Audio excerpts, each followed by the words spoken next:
قربان جائیں۔ نوجوانوں ذرا غور کرنا، میرے نبی کریم صلی اللہ تعالیٰ علیہ وسلم کے بارے میں حضرت عائشہ صدیقہ فرماتی ہیں کہ عرب کی کواری لڑکیاں بڑی حیا والی ہوتی تھیں، لیکن اللہ کے پیارے رسول صلی اللہ علیہ وسلم عرب کی کواری لڑکیوں سے بھی بڑھ کر حیا والے تھے۔ یہ ہمارے بچے مذاق میں ہمیں کئی دفعہ کہتے ہیں شادی کرا دو، شوگل میں کہہ دیتے، ابا کو کہہ دیتے ہیں، ابا کو نہیں منہ پہ آگے کہہ دیتے ہیں، کہتے ہیں یہ بڑا بھائی مصیبت بن گیا، یہ ہٹے گا تمہاری باری آئے گی۔ آپ کچھ ایسی باتیں کر رہے ہیں، کچھ ایسے انداز آپ اختیار کر رہے ہیں جو وزادار لوگ کرتے نہیں۔ شرم و حیا سے وہ چیزیں ٹھل جاتی ہیں، جو باتیں ہمارے بچوں کی زبانوں پر بے باکی کے ساتھ آنے لگی ہیں۔ یہ جو ہمارے لڑکے بن سنور کے نکلتے ہیں، یہ جو میک اپ کا خرچہ لڑکیوں کے برابر لڑکوں کا ہوتا جا رہا ہے، یہ جو لڑکے بھی رات کو چہرے پر کریم لگا کر کے سوتے ہیں، یہ بتا سکتے ہیں کہ مقاصد کیا ہے؟ بتا سکتے ہیں؟ یعنی بچے بھی بغیر شیمپو کے بال نہیں دھوتے، مثلا کیا کرنا ہے آپ نے اس کا؟ بڑی بڑی قیمتی چیزیں جو ہیں وہ آپ نے رکھی ہوئی ہیں، مقصد کیا ہے؟ یہ جو ہمارے بچے بن سنور کے نکل رہے ہیں تو کیا دعوت دے رہے ہیں سوسائٹی کو؟ شارٹ نکڑے پہن کے جو نکلے ہوئے ہیں، اوریاں لباس پہن کے نکلے ہوئے ہیں۔ اقبال نے کہا تھا دیار مشرق حوث میں غلطاں، شباب اوریاں شراب عیسیاں، جسے بھی دیکھو غری کے عیسیاں، ہم ایسی تہذیب کیا کریں گے؟ شباب اوریاں، تم نے اپنی جوانی ننگی کر ڈالی ہے ساری معاذ اللہ۔ کن مقاصد کے لیے؟ میں وہ اعداد و شمار بتا نہیں سکتا۔ ہمارے ہاں گند سستا ہو گیا ہے، لوگوں نے گناہ تک پہنچنا آسان بنا دیا ہے۔ آپ دیکھ لیں گندگی دروازے پہ اور گند موبائل میں، کیسے بچائیں ان بچوں کو؟ کیا کریں؟ کلیجے پھٹتے، کبھی باتیں سوچتے ہیں تو سوچتے ہیں آنے والی نسل کو کہاں لے جائیں، کہاں چھپائیں، کیا ایسا کریں کہ یہ بچ جائیں۔ خدا را قربان جائیں حضرت عثمان غنی پر۔ مصنف ابن ابی شیبہ میں صحابہ فرماتے ہیں حضرت عثمان غنی نا بڑے مالدار تھے۔ مال آتا ہے تو لوگ عیاش نہیں ہو جاتے، مال آتا ہے تو لوگوں کی خواہشات بہت بڑھ نہیں جاتی۔ بڑے مالدار تھے، مالدار بھی تھے اور سونے بھی بڑے تھے۔ حضرت اسامہ بن زید کہتے ہیں میں نے زندگی میں اتنا سونا بندہ نہیں دیکھا جتنے حضرت عثمان غنی خوبصورت تھے، پیسہ بھی حسن بھی۔ لیکن فرماتے ہیں کہ حضرت عثمان غنی سب سے بڑھ کر اپنی شرمگاہ کی حفاظت کرنے والے اور سب سے بڑھ کر صلہ رحمی کرنے والے، رشتہ داروں سے اچھا سلوک کرنے والے، حیا والے، شرم والے، پاکیزگی والے۔ آپ کا ذہن ہے، آپ صبح اٹھتے ہی ذہن بنا لیں کہ میں نے آج اتنا سبق پڑھنا ہے، آج اتنی تفسیر دیکھنی ہے، اتنی عبادت کرنی ہے، فلانی نعت میں نے دیکھنی ہے، فلاں خیر کا کام کرنا ہے، فلاں آدمی کے ساتھ نیکی کرنی ہے۔ صبح ذہن بنا لیں، آپ کا ذہن وہی کام کرنے لگے گا۔ لیکن اگر صبح اٹھتے ہی ذہن میں گندگی ہے، رات کو سوتے ہی معاذ اللہ ذہن میں وسوسے ہیں، تو پھر سارا دن وہی چکی چلے گی، وہی انداز رہے گا۔ تھوڑا سا آپ کو اس کی نگرانی کرنی ہے، تھوڑا سا۔ فحاشی، عریانی یہ تیزی سے پھیل رہی ہے، تیزی سے گندگی لوگ کشید کر کے لاتے ہیں۔ اور حیا کا مطلب صرف اتنا ہی نہیں ہے آپ زنا اور بدکاری سے بچیں، آپ اپنی زبان کو بھی حیا والا بنائیں۔ کوئی کچا کمزور جملہ، گندی بات، گالی کبھی بھی زبان پہ نہ آئے، آپ کا انداز حیا والا ہو۔ بے باک ہو جانا، بے باک بولنا، میں باریکی سے اس بات کو سمجھتا ہوں، اور میں آپ کو بہت ساری بزرگوں کے ارشادات کا نچوڑ عرض کرنے لگا ہوں۔ آپ اپنا ذہن صاف کر لیں، آپ کے بہت سارے کام ویسے ہی صحیح ہو جائیں گے، چونکہ ہمارے دین کے اندر زیادہ اجر نیتوں اور ارادوں پہ ملتا ہے۔ آپ کے جو اندر کی پاکیزگی ہے وہ بہت سارا فضل لاتی ہے اللہ کا، اور اگر دل ہی نہ پاک ہو، ذہن ہی نہ پاک ہو، تو وہ خیر کی چیزیں کس طرح کر کے داخل ہوں گی؟ نوجوان میری بات پر توجہ کریں۔ فرمایا وہ لوگ جو اپنی شرمگاہ کی والذین ہم لفروجہم حافظون، وہ لوگ جو اپنی شرمگاہ کی حفاظت کرتے ہیں۔ حضور غوث پاک رضی اللہ تعالیٰ عنہ فرمایا کرتے تھے، دو چیزیں انسان اپنی سنبھال لینا، ایک پیٹ اور ایک شرمگاہ، تو فرماتے تھے ولایت اس کے بڑی قریب آ جاتی۔ ہم نہ ان لذات میں الجھ جاتے ہیں۔ سیانے سیانے بندے، روٹی کمر سیدھی کرنے کے لیے کھانی چاہیے، زبان کے ذائقے کے لیے نہیں کھانی چاہیے۔ یہ زبان کا ذائقہ لگ جائے یہ کہیں کا نہیں چھوڑتا انسان۔ اپنی شرمگاہ کی جو لوگ حفاظت کر لیتے ہیں، کوئی بڑے سے بڑا گناہ کرنے سے بھی بندہ کافر نہیں ہوتا، بندہ کفر کرنے سے کافر ہوتا ہے۔ گناہ بڑے سے بڑا کرنے والا بھی گناہ گار ہے، کافر نہیں۔ لیکن بعض گناہ ایسے ہیں جو جس وقت بندہ کر رہا ہوتا ہے اس وقت وہ مومن نہیں ہوتا۔ میرے نبی کریم صلی اللہ تعالیٰ علیہ وسلم نے فرمایا، جب کوئی شرابی شراب پیتا ہے اس وقت مومن نہیں ہوتا، جب کوئی چور چوری کرتا ہے تو اس وقت مومن نہیں ہوتا، اور جب کوئی زانی زنا کرتا ہے تو تب وہ مومن نہیں ہوتا۔ اتنی دیر کے لیے اس کے دل سے ایمان نکال لیا جاتا ہے۔ کفل کا ایک واقعہ ترمذی میں ملتا ہے۔ ایک شخص کفل نام کا تھا بنی اسرائیل میں، ایک عورت مجبور تھی، اس کے بچے بھوکے تھے، تو کفل نے اسے مائل کر لیا کہ تو میرے ساتھ گناہ کرے گی تو پھر میں تیرے بچوں کی روٹی تجھے دوں گا۔ تو وہ عورت پہلے تو بیچاری نہ مانی، لیکن بچوں کی بھوک دیکھ کے مجبور ہو گئی۔ جب کفل کے قریب گئی نا وہ عورت، اس نے دروازے سارے بند کر لیے۔ ترمذی شریف میں اس کا واقعہ موجود ہے۔ چاروں جانب سے بند ہو گیا سارا کچھ، لیکن جب وہ کفل کہتا ہے میں اس بی بی کے پاس جانے لگا تو عورت کا وجود کانپتا تھا۔ جس بندے کو گناہ کی طرف جاتے اس کی طبیعت میں ہیجان پیدا ہو تو معنی یہ ہے کہ ابھی ذہن پورا غلیظ نہیں ہوا، ابھی طبیعت پوری گندی نہیں ہوئی، ابھی ایمان کی بہت ساری قسمیں موجود ہیں، عورت کا وجود کانپتا ہے۔ تو کفل کہتے ہیں کہ میں نے اسے کہا کہ سارے دروازے بند ہیں، ڈرتی کیوں ہے؟ تو کہنے لگی ڈرتی اس لیے ہوں کہ سارے دروازے بند نہیں ہوتے، ایک دروازہ کھلا ہے اور وہ دروازہ رب قدیر کا دروازہ ہے، اسے کیسے بند کیا جا سکتا ہے؟ تو کہتے ہیں جب اس نے یہ لفظ کہے تو مجھ پر بھی بات کا اثر ہوا، مجھ پر۔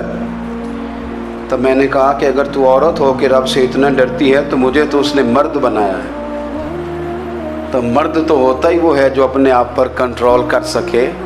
تو اب نہ معاملہ آگے جائے گا، اب یہاں بات رکے گی نہیں، جا میں تجھے آزاد کرتا ہوں۔ عورت گئی، اس نے توبہ کی کفل نے، اور رات رو کے کہنے لگا مالک آج میں نے توبہ کی ہے تو میرے اوپر مہربانی کرنا، میری توبہ ٹوٹنے نہ پائے۔ رات اس نے توبہ کی، رات ہی انتقال ہو گیا۔ لوگوں کو پتا تھا بڑا بے حیا ہے، بد کردار ہے، گناہ گار ہے، شاید لوگ اس کا چہرہ دیکھنے بھی نہ جاتے، پر مالک کریم ہے نا۔ حضور فرماتے ہیں سویرے اس کے دروازے پہ لکھ دیا اللہ نے، لوگوں رب نے کفل کے سارے گناہ معاف کر دیے ہیں، اس کے دروازے پہ لکھ دیا گیا۔ جب آپ اپنی حفاظت کرنا چاہتے ہیں تو اللہ پھر اسباب بھی پیدا کر دیتا ہے۔ اپنی شرمگاہ کی، اپنی نظر کی آپ خوب حفاظت کریں۔ اور میں آپ کو ایک بات عرض کروں، ایک بندے کے باحیا ہو جانے سے نا، ایک بندے کے ٹھیک ہو جانے سے اس کے دائیں بائیں بے شمار لوگ ٹھیک ہو جاتے ہیں۔ نہ چاہتے ہوئے بھی آپ کی نیکی کا اثر آپ کے دوستوں پہ پڑتا ہے، نہ چاہتے ہوئے۔ اور ایک بندے کے بگڑ جانے سے اس کے دائیں بائیں بہت سارے لوگ بگڑ جاتے ہیں، بہت سارے لوگ بگڑ جاتے ہیں۔ آپ اگر اپنے لب و لہجے پر یہ پابندی لگا سکیں اور اپنے آپ کو اگر آپ سنبھال سکیں تو پھر یاد رکھیے گا بڑی ساری چیزیں بہتر ہو جائیں گی۔ اپنی شرمگاہ کی حفاظت کرنے والے الا علی ازواجہم، مگر یہ کہ اپنی بیویوں پر، او ما ملکت ایمانہم، یا اپنی شرعی باندیوں پر۔ اس زمانے میں جو لونڈی خریدی جاتی تھی اس سے بھی وطی کرنا جائز تھا، اگرچہ اب لونڈیاں موجود نہیں ہیں تو یہ فعل بھی موجود نہیں، سوائے اپنی بیویوں پر یا شرعی باندیوں پر۔